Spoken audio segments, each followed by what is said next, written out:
Hey hi's welcome to my channel. நாங்கள் 2 பேரும் காலையிலே பரபரப்பாக மீன் மார்க்கெட்டுக்கு போய் தேவையான அளவுக்கு சாலை மீன், நெத்திலி மீன் அண்ட் கிழங்கு எல்லாமே வாங்கிட்டு வந்துட்டோம். மார்னிங் பிரேக்ஃபாஸ்ட்டுக்கும் கிழங்கு பண்ணிட்டோம், ஆஃப்டர்நூன் லஞ்சுக்குமே கிழங்கு தான் பண்ண போகிறோம். ஸோ இதுக்கு பார்த்தீங்கன்னா மார்னிங் பிரேக்ஃபாஸ்ட்டுக்கு கிழங்கு போட்டு அண்ட் சாலை மீன் குழம்பு வச்சுருந்தேன். செம்ம டேஸ்ட்டாக இருந்துச்சு. ஒரு வாட்டியாவது நீங்கள் கண்டிப்பாக ட்ரை பண்ணி பாருங்கள்.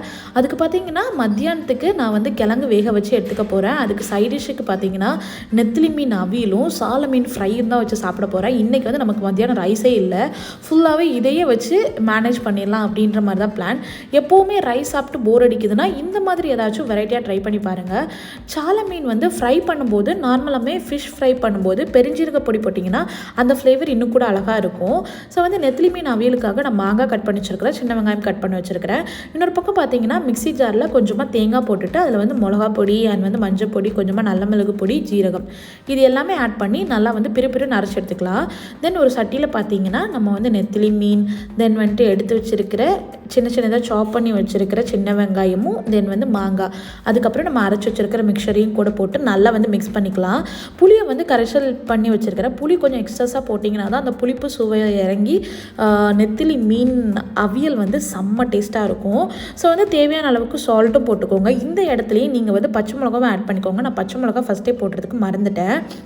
ஸோ பச்சை மிளகா ஃபஸ்ட்டே போட்டிங்க அப்படின்னா அதோட காரமும் இறங்கி சூப்பராக இருக்கும் ஃப்ளேவர். நான் ஃபைனலாக போட்டனால எனக்கு அந்த ஃப்ளேவரை ஃபீல் பண்ண முடியல.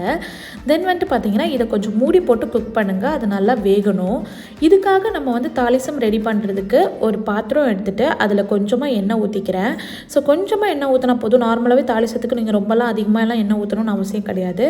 ஸோ அது கூட பார்த்தீங்கன்னா கடுகு மட்டும் போட்டுக்கிறேன். தென் கருவேப்பிலை போட்டுக்கிறேன்.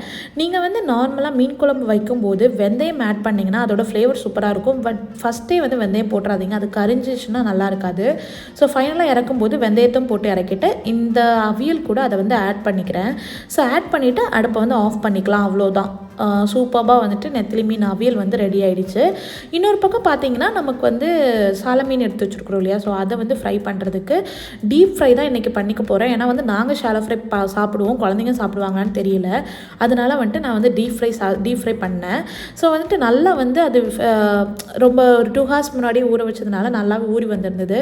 சூப்பராக இருந்ததுங்க. ஏன்னா கிழங்க வேக வச்சு எடுத்திருந்தேன். அதுக்கப்புறமா சாலை மீன் ஃப்ரையும் நெத்திலி மீன் அவியலும் சாப்பிட்றதுக்கே சூப்பராக இருந்தது. ரொம்ப என்ஜாய் பண்ணி மத்தியானம் லஞ்ச் சாப்பிட்டோம். நீங்கள் எல்லோரும் இதை ஒரு வாட்டி ட்ரை பண்ணிவிட்டு எப்படி